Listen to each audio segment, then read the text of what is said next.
What's up, everybody? I'm Najee Adams. And I'm Hunter Jacobs. And you're listening to the Hoopball Nets podcast.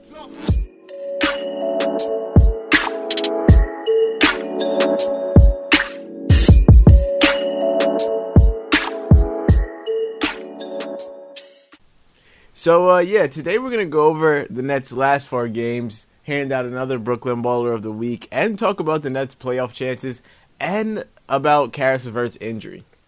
But before we get into all that, make sure you go subscribe to us on iTunes. You can look up Brooklyn Nets, Hoopball Nets, Hoop-Ball, any of those things we come up. Just make sure to hit that subscribe button.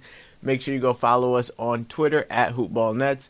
And make sure you go leave a rating and a review on iTunes. 5 stars, 1 star, whatever you want. We're reading all reviews on the podcast. I say 1 star because we got our every rating we had got so far had been 5 stars. But we got our first 1-star review, which brought our total iTunes rating down to 4.5.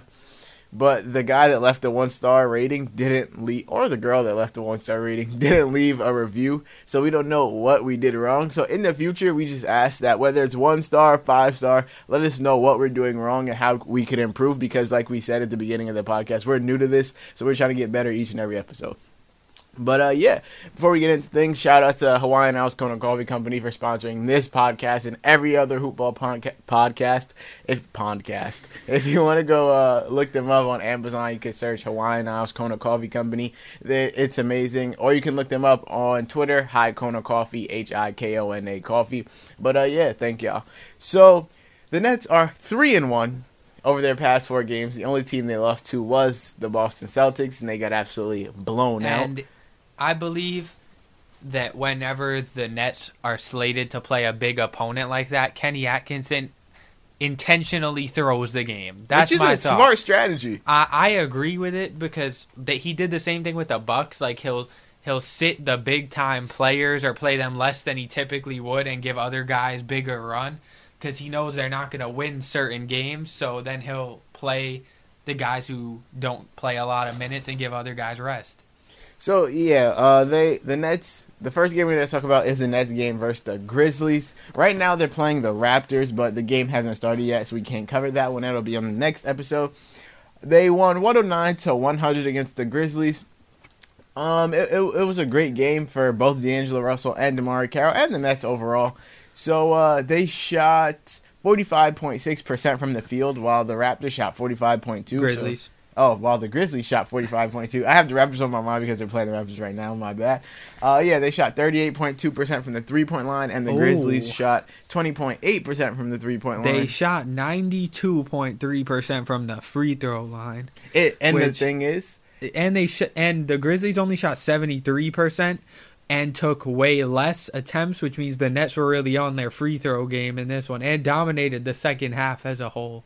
And the free throws came from, usually they all come from Spencer Dinwiddie. All the point guards. Yeah. All the point guards gave 6 or more. Napier was 7 for 7, Dinwiddie 6 for 7, and D'Lo 6 for 6. So those 3 guys alone were 19 for 20 from the line.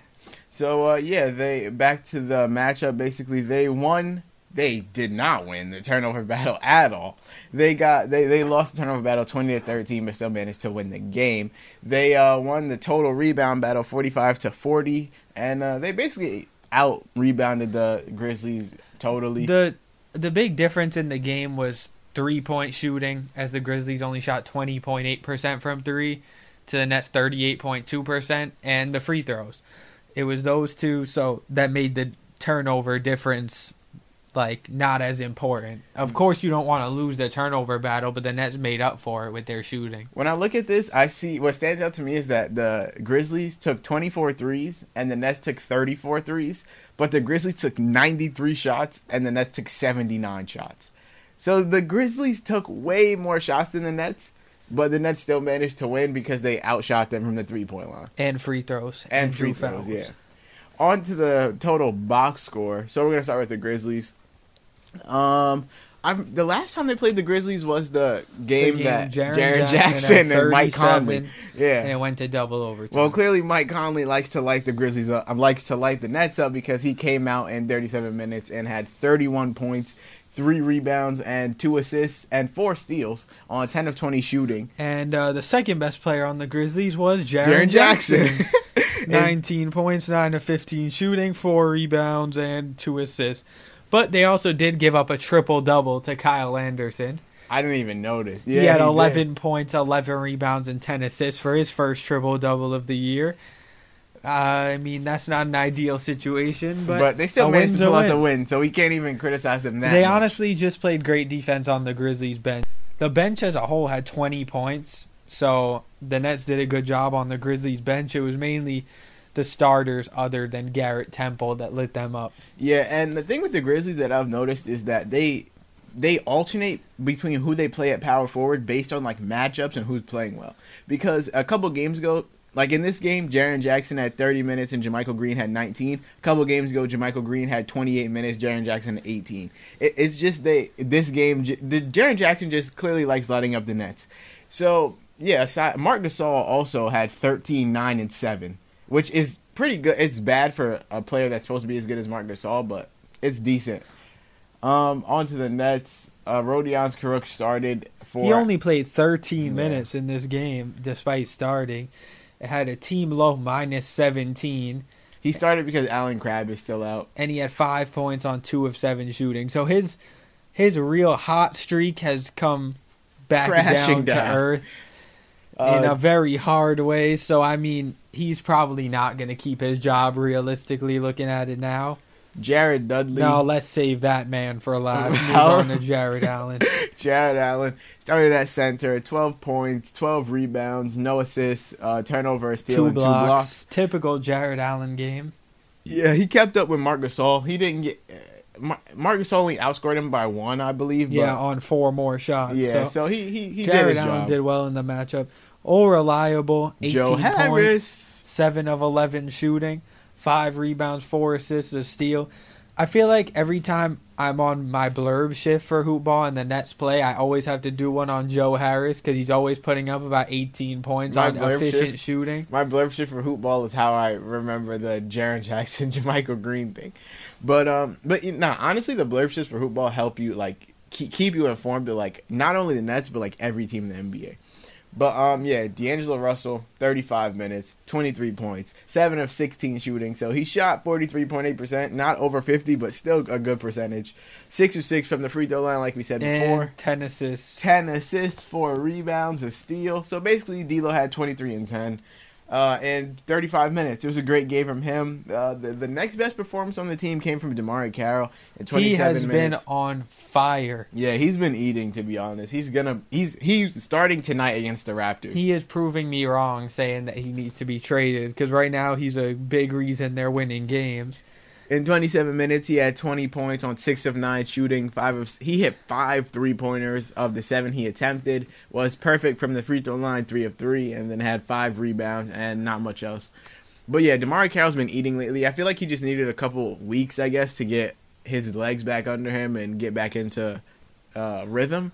And then Shabazz Napier, who's been playing more often, to be honest. He had in 23 Ever minutes. since all of Allen Crabbe, Rondae Hollis and now in the future in a couple of games Jared Dudley went down, Napier needs to see more run because they don't have anyone else to play. Yeah, he had 10 points. He only shot 1 of 5, but he was 7 of 7 from the free throw line, which contributed to most of his points. And he had 4 assists and 2 rebounds, but he also had 4 turnovers, so that probably is the reason he only played 23 minutes.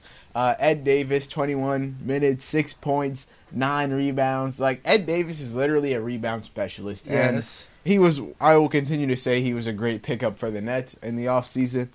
But, since we didn't talk about Jared Dudley, in 25 minutes, he started at power forward, 0 of 4, 0 points. This guy had the nerve to play 25 minutes, more minutes than Napier, 2 less than DeMarre Carroll, more than Ed Davis, Caruc, and he had 0 points on 0 of 4 shooting. The only stats he contributed... 1 rebound and 1 steal. And 1 turnover. But he also had 1 turnover and 1 foul to cancel out those 2 stats. Oh, we didn't talk about Spencer Dinwiddie. He had 27 minutes. His game was unimpressive. Yeah, he had 13 points of 3 of 9 on 3 of 9 shooting. He's honestly been playing pretty bad.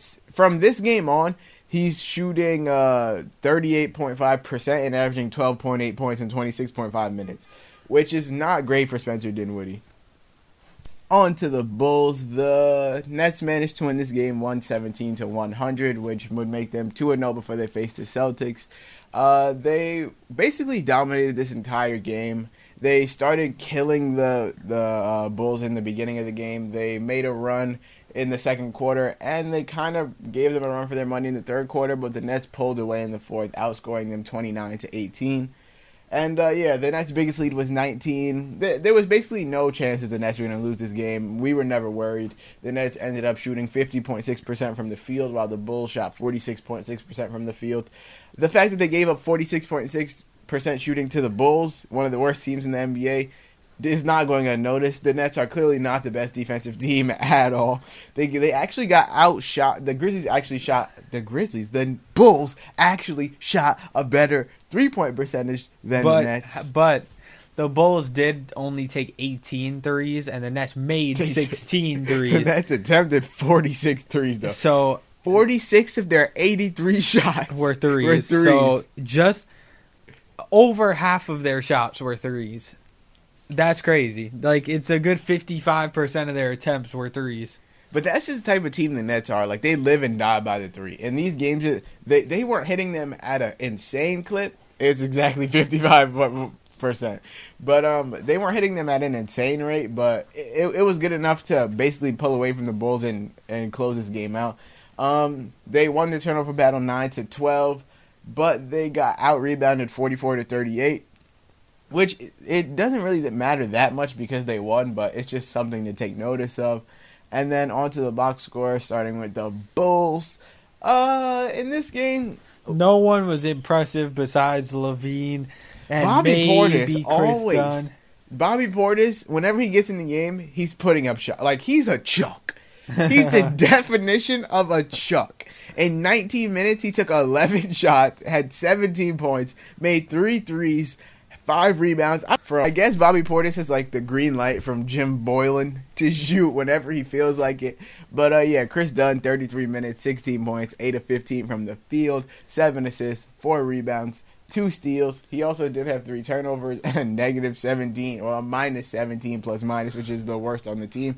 But hey, these are starting point guard, and there's nothing they can really do about that. I would like to give a shout-out to Shaquille Harrison and Antonio Blakeney, who combined for 32 minutes off the bench, 0 points, 0 of 10 shooting. Just amazing performance from that duo to help the Nets win. Laurie Markkinen, 33 minutes, 14 points. He didn't shoot well. He was 5 of 11. He did have 6 rebounds, 2 turnovers, a steal, and a block. So a lackluster game from Markkinen. And then Zach LaVine, by far the Bulls' best player. He's the only one who helped their cause in this game. 35. He had a great game. 35 minutes, 27 points, 11 of 17 shooting, 2 of 2 from the 3-point line. And then he didn't really do, like, Zach LaVine doesn't really do much outside of score.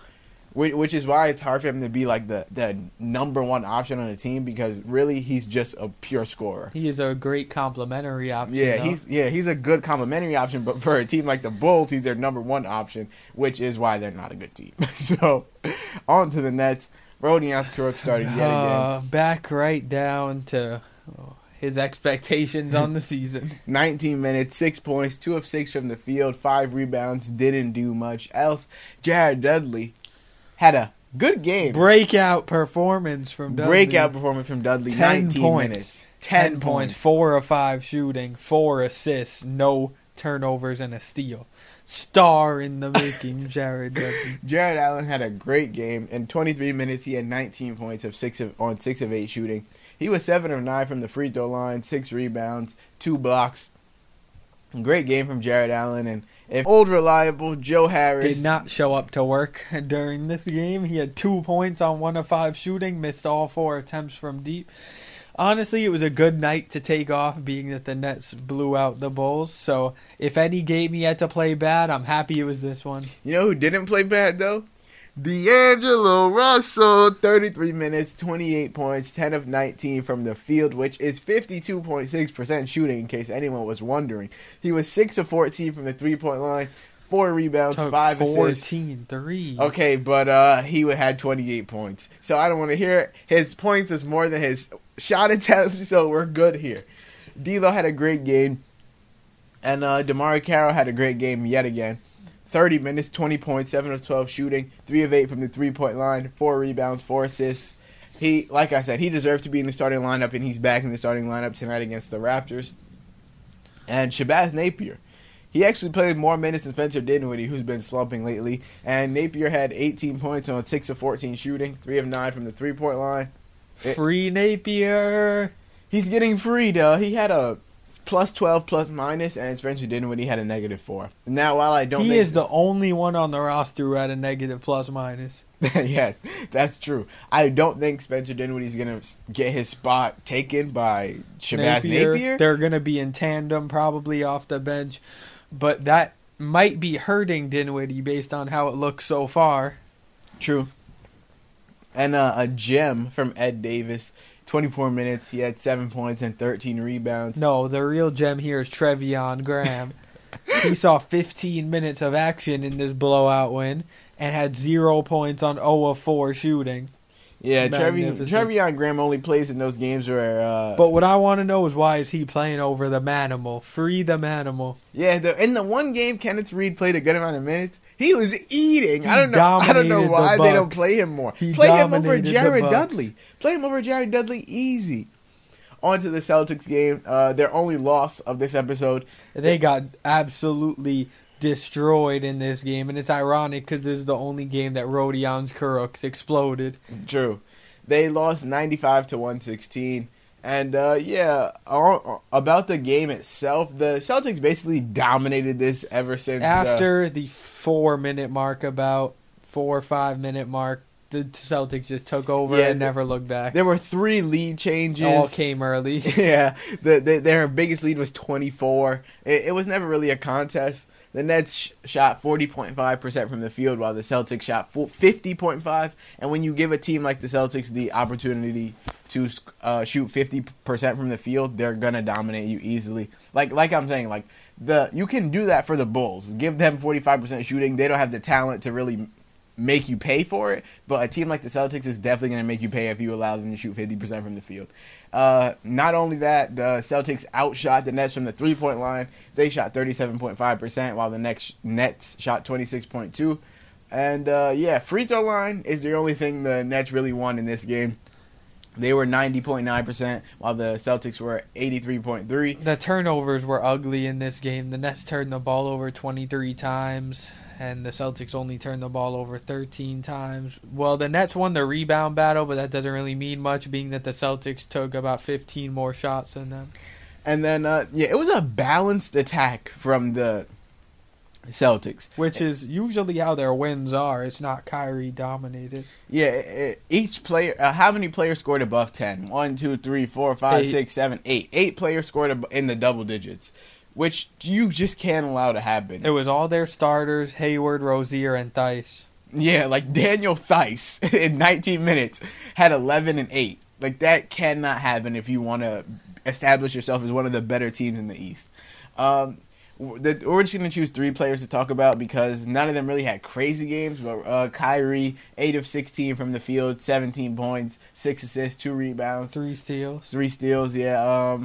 Al Horford, 12 points, 6 of 7 shooting, 9 rebounds, 5 assists, a steal, and a block. And Jason Tatum, 16 points in 26 minutes, 5 of 12 from the field, 2 of 6 from the three-point line, 4 rebounds, 4 assists, and 2 steals. On to the Nets. Yeah, like we said earlier, Rodion's Kurucs really cooked up in this game. 28 minutes, 24 points, 8 of 15 from the field. He hit 5 threes out of the 8 he attempted. And, he didn't do much else when it comes to the box score. Jared Dudley, another dud performance, 17 minutes, no points, 6 rebounds, 3 turnovers. He's useless. Jared Allen. Okay, so DeMarre Carroll and Joe Harris being out of this game says injury and illness, and they were tagged with injury and illness, and they had reasons for it, but I believe it was just precautionary, and Kenny Atkinson gave them both a rest. The same thing with D'Lo. I feel like he only played 23 minutes, but it's not like he was...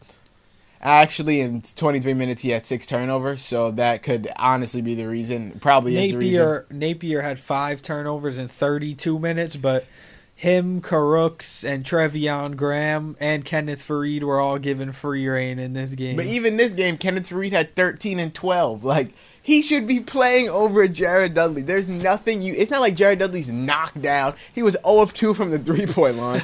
What is he doing that Kenneth Faried can't do? Absolutely nothing. But yeah, Shabazz Napier played 32 minutes. He was the only player on the team to play above 30 minutes. 10 points, 4 of 12 from the field, 2 of 9 from the three-point line, 5 rebounds, 6 assists, 5 turnovers. D'Lo and Napier alone had 11 turnovers, so that out of the Nets 23, so that is honestly horrible.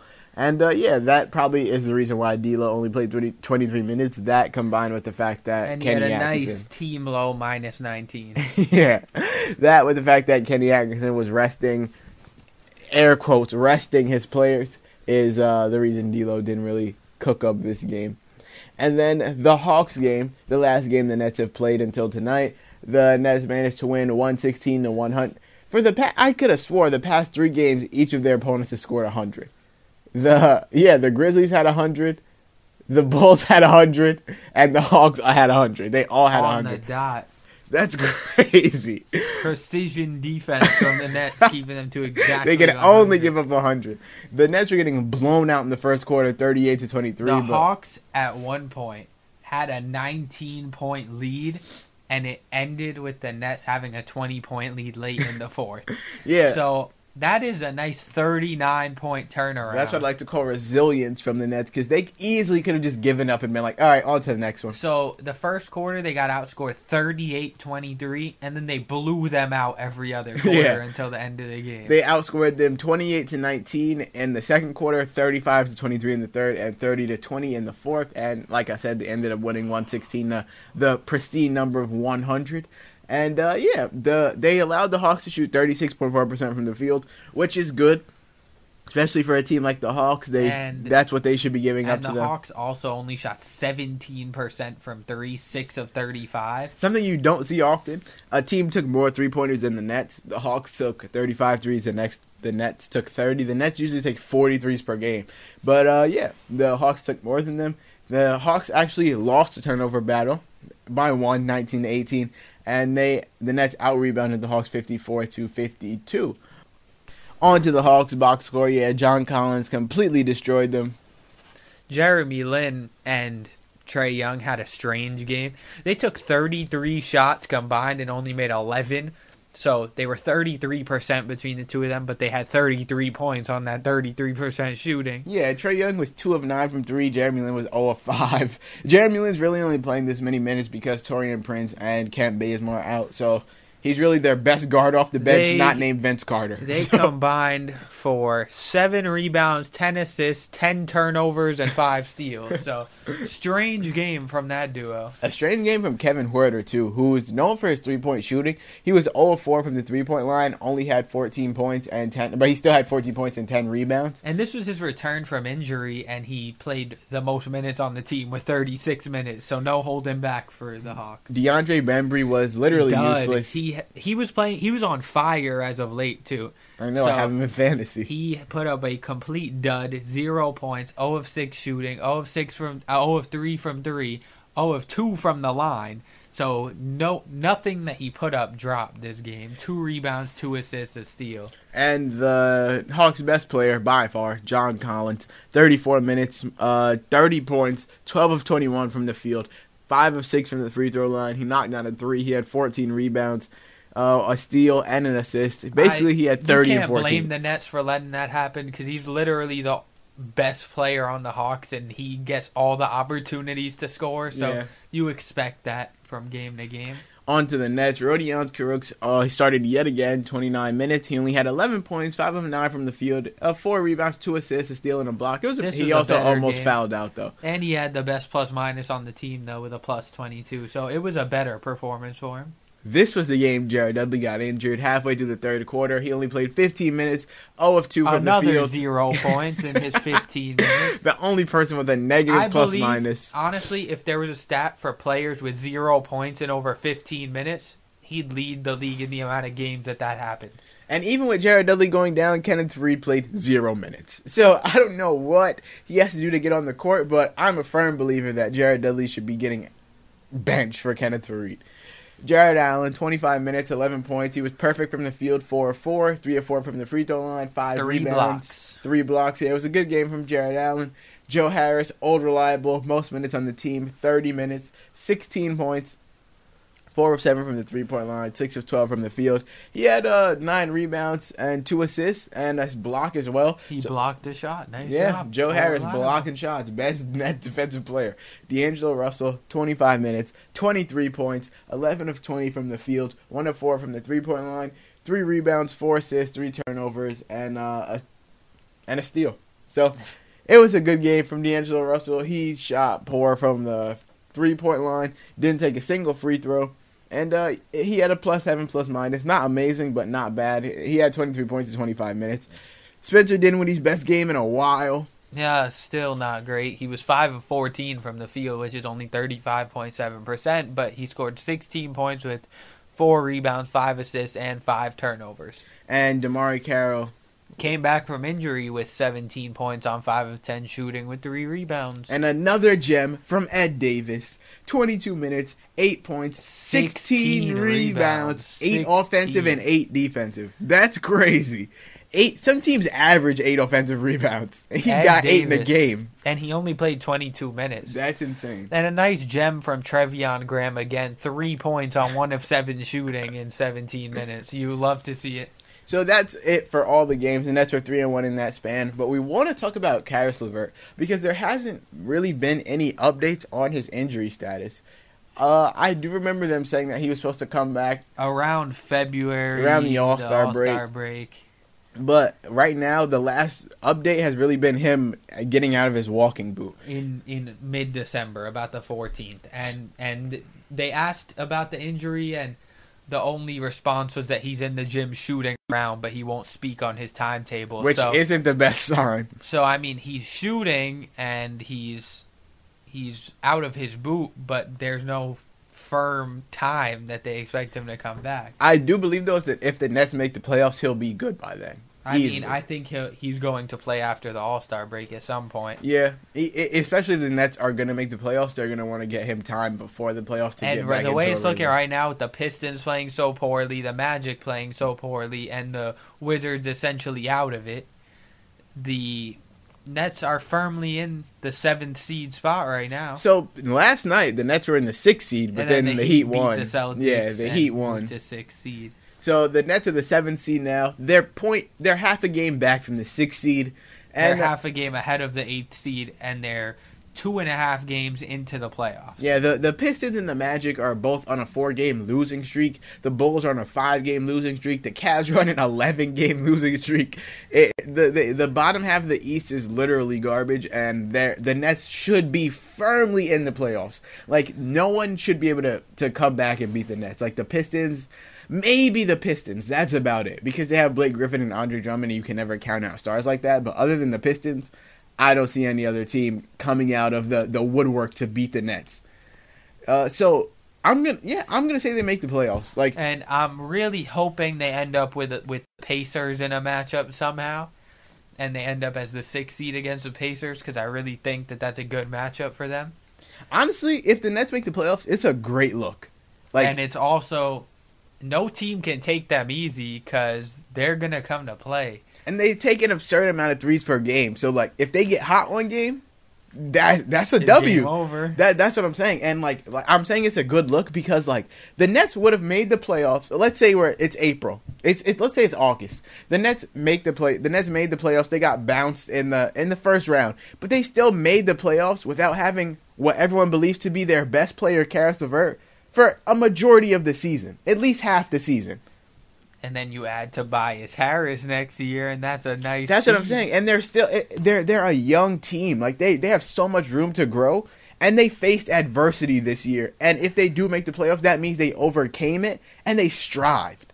And so I say if the Nets make the playoffs, it's a great look for free agents, and it shows that the Nets as a team are developing and growing like they should be. The Brooklyn Baller of the Week. DeMarre I wanted to say D'Lo, but it's DeMarre Carroll. In 3 less minutes per game than D'Angelo Russell, DeMarre Carroll is averaging 19 points, 4 rebounds, 1.7 assists, and 3.3 3-pointers. He's averaging 0.3 turnovers per game. And 58% shooting, 85% from the line. So he's doing no wrong right now. Yeah, he's actually having an amazing game. He's actually having an amazing stretch right now. And he is starting today's game against the Raptors. Yeah, as we speak right now, the score to the Raptors game, it's 9 minutes left in the second quarter, and the Nets are up 40-35. Trevion Graham actually started the game over DeMarre instead Carroll, of DeMarre which Carroll. is crazy. So this whole time we've been wrong when I swore DeMarre Carroll was going to start. Okay. Let us explain to you why we said this. So we were scavenging the internet looking for what the Nets starting lineup was, and they hadn't tweeted it out before we started recording this. So we went to numberfire.com, and they said that the projected starting lineup was DeMarre Carroll in there. And he just so happened to be coming off the bench, and he is coming off the bench now. And Trevion Graham, I guess Kenny Atkinson wanted to save DeMarre Carroll as some firepower off the bench against a Raptors team that's the best team in the East. But he should be starting easily. As we speak right now, D'Angelo Russell has 14 points on 6 of 11 shooting, 6 rebounds, and 5 assists halfway through the second quarter. And Shabazz Napier has 7 points on 3 of 4 shooting. I'm going to go on a limb and say D'Lo gets a triple-double in this game. If he doesn't get 4 rebounds and 5 assists in 3 quarters, basically, then there's a problem. But he should get a triple-double this game. Hopefully he does get a triple-double this game. See, the issue I have is he's played almost all the minutes so far, and he never plays over like 35 minutes. So he's going to be limited at some point in this game. But it should be a tight game all throughout, so he might need him to play a good amount of minutes. But yeah, guys, that's going to do it for this episode. Hopefully you enjoyed. Next episode, we will recap this Raptors game. And yeah, make sure you guys go follow us on Twitter at HoopBallNet. You can follow us individually as the host. I'm at Najee Adams _ on Twitter. If you don't know how to spell Najee, it's Najee Adams _ Hunter's at Hunter _ JKR. Make sure you guys go subscribe to us on iTunes. You can look up Hoop-Ball Brooklyn Nets, Hoop Ball Nets. Subscribe to us. Tell your friends about it. Leave a rating and review, whether it's 5 stars, 1 star. Of course, we would prefer 5 stars. Make sure you leave a review and tell us what we did right, what we did wrong, what you liked, what you don't like, so we can continue to get better at this thing. And yeah, guys, thank you for listening. We'll see you all next time.